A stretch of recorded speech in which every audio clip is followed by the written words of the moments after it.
कर्म प्रधान विश्व रचि राखा।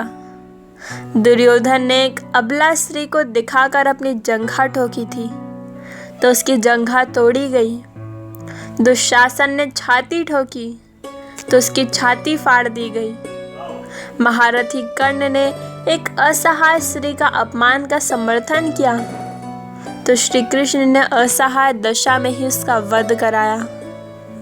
भीष्म ने यदि प्रतीक्षा में बंध कर एक स्त्री का अपमान को देखने और सहन करने का पाप किया तो असंख्य तीरों में बंध कर अपने पूरे कुल को एक एक कर मरते हुए भी देखा।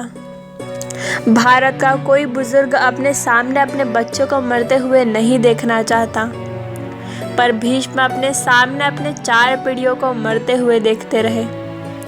जब तक सब देख नहीं लिया तब तक मर भी ना सके। यही उनका दंड था। धृतराष्ट्र का दोष था पुत्र मोह, तो 100 पुत्रों के शव को कंधा देने का दंड मिला उन्हें। 100 हाथियों के बराबर बल वाला धृतराष्ट्र सिवाय रोने के और कुछ नहीं कर सके। दंड केवल कौरव दल को ही नहीं मिला, दंड पांडवों को भी मिला। द्रौपदी ने वरमाला अर्जुन के गले में डाली थी, सो उनकी रक्षा का दायित्व सबसे अधिक अर्जुन पर था। अर्जुन यदि चुपचाप उनका अपमान देखते रहे तो सबसे कठोर दंड भी उन्हीं को मिला। अर्जुन पितामह भीष्म को सबसे अधिक प्रेम करते थे, तो कृष्ण ने उन्हीं के हाथों पितामह की निर्मम मृत्यु दिलाई। अर्जुन रोते रहे पर तीर चलाते रहे। क्या लगता है अपने ही हाथों अपने अभिभावकों और भाइयों की हत्या करने की ग्लानि से अर्जुन कभी मुक्त हुए होंगे? नहीं, वे जीवन भर तड़पे होंगे। यही उनका दंड था। युधिष्ठिर ने स्त्री को दांव पर लगाया तो उन्हें भी दंड मिला।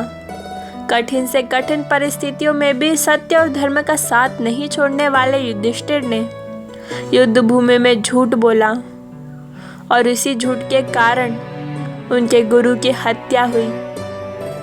यह एक झूठ उनके सारे सत्यों पर भारी पड़ा रहा। धर्मराज के लिए इससे बड़ा दंड और क्या होगा।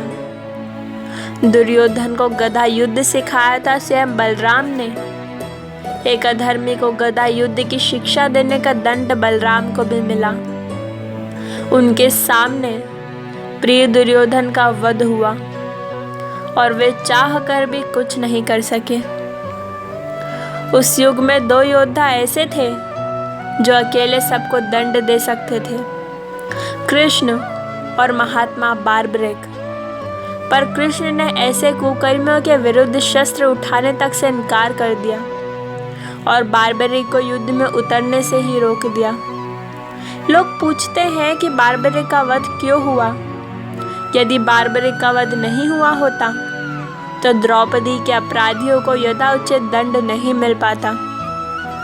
कृष्ण युद्ध भूमि में विजय और पराजय तय करने के लिए नहीं उतरे थे। कृष्ण उन अपराधियों को दंड दिलाने के लिए ही कुरुक्षेत्र में उतरे थे। कुछ लोगों ने कर्ण का बड़ा महिमा मंडन किया है, पर सुनिए, कर्ण कितना भी बड़ा योद्धा क्यों ना रहा हो, कितना भी बड़ा दानी क्यों ना रहा हो, एक स्त्री के वस्त्र हरण में सहयोग का पाप इतना बड़ा है कि उसके सामने सारे पुण्य छोटे पड़ जाएंगे। स्त्री कोई वस्तु नहीं है जिसे दांव पर लगाया जाए। कृष्ण के युग में 2 स्त्रियों को बाल से पकड़कर घसीटा गया। देवकी के बाल पकड़े कंस ने और द्रौपदी के बाल पकड़े दुशासन ने। श्री कृष्ण ने स्वयं दोनों के अपराधियों को समूल नाश किया। किसी स्त्री के अपमान का दंड अपराधी के समूल नाश से ही पूरा होता है, भले वह अपराधी विश्व का सबसे शक्तिशाली व्यक्ति ही क्यों ना हो। कर्म करते समय सदैव सचेत रहे, क्योंकि फल में कभी पीछा नहीं छोड़ता। ये वीडियो आपको कैसी लगी कमेंट बॉक्स में ज़रूर बताइएगा। धन्यवाद।